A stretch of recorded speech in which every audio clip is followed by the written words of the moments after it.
जमानत का अगला अगला जो सेक्शन है वो 484 484 BNSS है। इसमें एंटिसिपेटरी बेल का प्रावधान है, जबकि CRPC में सेक्शन 438 था। अब मैं सेक्शन 484 के संबंध में बताता हूँ। यदि किसी व्यक्ति को डर है कि उस पर आरोप लगाया जाएगा और उसे गिरफ्तार किया जा सकता है, तो वह उच्च न्यायालय या सत्र न्यायालय को आवेदन कर सकता है। यदि गिरफ्तारी होती है तो उसे जमानत पर छोड़ने का निर्देश दिया जाए। इस प्रावधान को हिंदी में अग्रिम जमानत कहा जा सकता है। आवेदन पर न्यायालय को अभियोजन पक्ष को समय देना चाहिए। पब्लिक प्रोसिक्यूटर और यदि मामला विशेष सेक्शन 64 या 70 BNS से संबंधित हो तो अधिक समय देना अनिवार्य है। Section 485 BNSS special powers of the High Court और court of session regarding bail, ये 485 में आता है। हाई कोर्ट या सत्र न्यायालय के पास विशेष शक्तियां हैं। वे किसी व्यक्ति को जमानत दे सकते हैं, बदल सकते हैं या शर्तें निर्धारित कर सकते हैं। यदि पहले जमानत दे रखी हो तो वे उस जमानत को निरस्त कर सकते हैं यदि परिस्थिति बदल जाए। अन्य महत्वपूर्ण प्रावधान इस प्रकार हैं। सेक्शन 486 486 बॉन्ड की राशि, अमाउंट ऑफ बॉन्ड और उसे घटाने का प्रावधान। सेक्शन 487 487 BNSS आरोपी और उसकी श्योरिटीज़ का बॉन्ड। सेक्शन 494 BNSS बॉन्ड या जमानत निरस्त करने का प्रावधान। सेक्शन 479 479 BNSS अंडर ट्रायल कैदी की अधिकतम अवधि, यदि किसी आरोपी ने हिरासत में इतनी अवधि व्यतीत कर दी हो कि वह उस अपराध की अधिकतम सज़ा का 1/3 हो तो वह बॉन्ड पर छूट सकता है। इसका तात्पर्य ये है, अगर कोई व्यक्ति जेल में बंद है तो उसने उस सज़ा की अधिकतम सज़ा की 1/3 जो टाइम है वो जेल में गुजार दिया है तो वो छूट सकता है। नया प्रावधान जेल में अधिक भीड़ से बचाव हेतु लाया गया है। BNSS के तहत जमानत ऑब्लिक बॉन्ड की शर्तें और प्रतिबंध। BNSS ने जमानत व्यवस्था में कुछ नए प्रतिबंध और शर्तें निर्धारित की हैं। नीचे मुख्य बिंदु हैं। साक्ष्य नष्ट करने या भाग जाने का डर। यदि न्यायालय को लगता है कि आरोपी जमानत पर छोड़ दिया गया तो साक्ष्य नष्ट करेगा या भाग जाएगा तो जमानत के लिए अदालत मना कर सकती है। नंबर 2, मृत्यु ऑब्लिक आजीवन कारावास वाले मामले।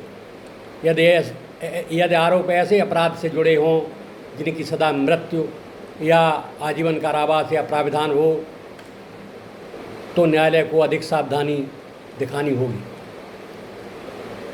पब्लिक प्रोसिक्यूटर इन्फॉर्मेंट की मौजूदगी। कुछ विशेष अपराधों सेक्शन 64 70 BNS के मामले में जमानत देने से पहले अभियोजन पक्ष को नोटिस देना अनिवार्य है और इन्फॉर्मेट की मौजूदगी भी आवश्यक है। अर्थात जो प्रतिवादी है वो मौजूद रहना अदालत में उसकी ज़्यादा आवश्यकता है। स्टेट का वकील उपस्थित रहता ही है, लेकिन डिफेंस का वकील भी उपस्थित रहने की बहुत ज़रूरत है। कैंसिलेशन ऑफ बेल, जमानत निरस्तीकरण। यदि आरोपी ने जमानत शर्तें नहीं मानी तो न्यायालय बॉन्ड जमानत निरस्त कर सकता है। नंबर 5, अंडर ट्रायल अधिकतम अवधि। जैसा कि ऊपर बताया गया है, सेक्शन 479, यदि आरोपी ने न्यायालय तक की सुनवाई अवधि से पहले ही हिरासत की वह अवधि पार कर ली हो, उस अपराध की अधिकतम सज़ा का 1/3 हो, तो वह बॉन्ड पर छोड़ने का हक रखता है। Number 6, multiple charges restriction. बहु आरोपों के मामले में BNSS ने यह प्रावधान किया है, यदि एक आरोपी पर एक से अधिक आरोप हों तो स्वाभाविक जमानत प्राप्त नहीं कर सकता। नंबर 7, शर्तें एवं नियंत्रक आदेश। न्यायालय यह शर्त लगा सकता है कि आरोपी समय समय पर जमानत न्यायालय में उपस्थित हो, पासपोर्ट जमा करे, व्यवहार सुधारक कार्यक्रम पर जाए। BNSS बनाम पुरानी CRPC की व्यवस्था में मुख्य अंतर। BNSS ने CRPC की जमानत व्यवस्था में कुछ महत्वपूर्ण बदलाव किए हैं, जो इस प्रकार हैं। अंडर ट्रायल की अधिकतम हिरासत अवधि। CRPC में ऐसा प्रावधान नहीं था।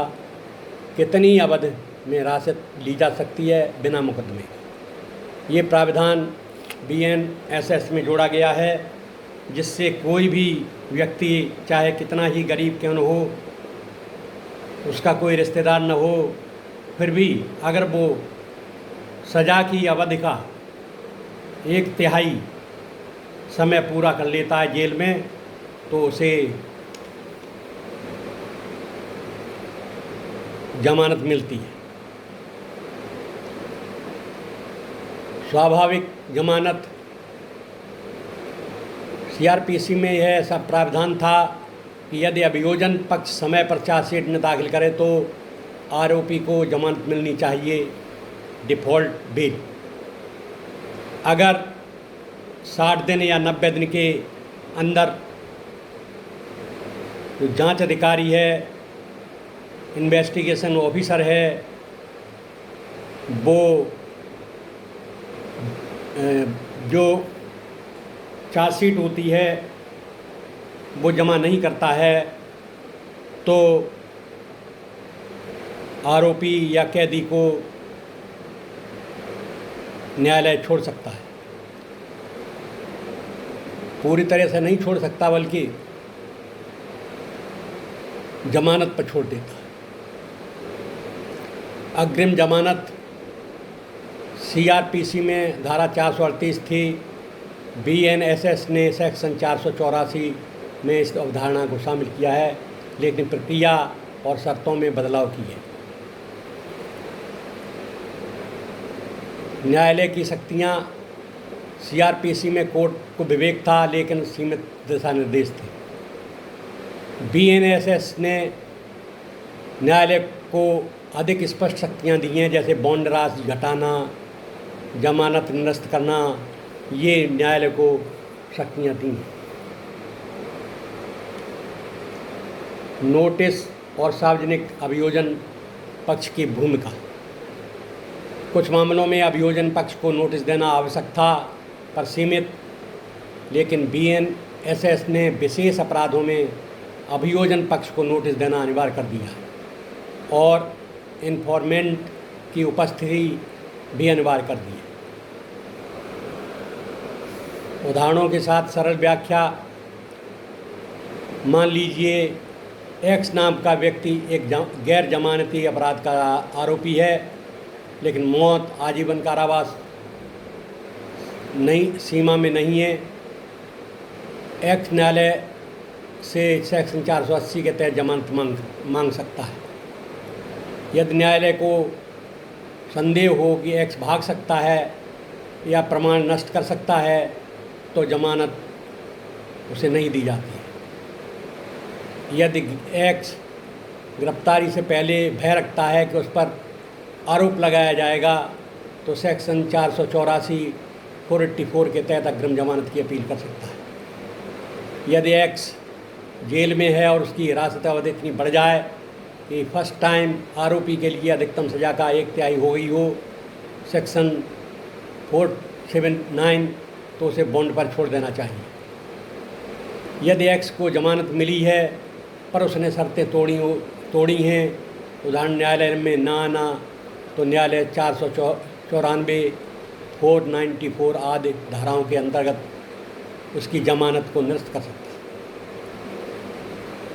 इस प्रकार आपने CRPC एवं BNSS 2023 के संबंध में जो अंतर था जमानत में, वो आपको बताया गया है। ये महत्वपूर्ण वीडियो है, इसको आप लोग बड़े ध्यान से सुने, समझें, अपनी डायरी में नोट करें। ये प्रावधान स्टूडेंट्स के लिए बहुत ज़रूरी हैं क्योंकि इनमें अक्सर एग्ज़ाम में आता है। अब मैं आप लोगों से पुनः अपील करूँगा कि हमारे इस चैनल को कानूनी जानकारी जिसका नाम है उसे सब्सक्राइब करें एवं लाइक करें, शेयर करें, जिससे मेरा हौसला अफजाई हो सके। मैं फिर ये अपील करता हूँ, फिर ये घोषणा करता हूँ कि अगर कोई भी व्यक्ति मुझसे संपर्क करता है व्हाट्सएप नंबर पर, तो उसको सलाह मैं अवश्य दूँगा। धन्यवाद।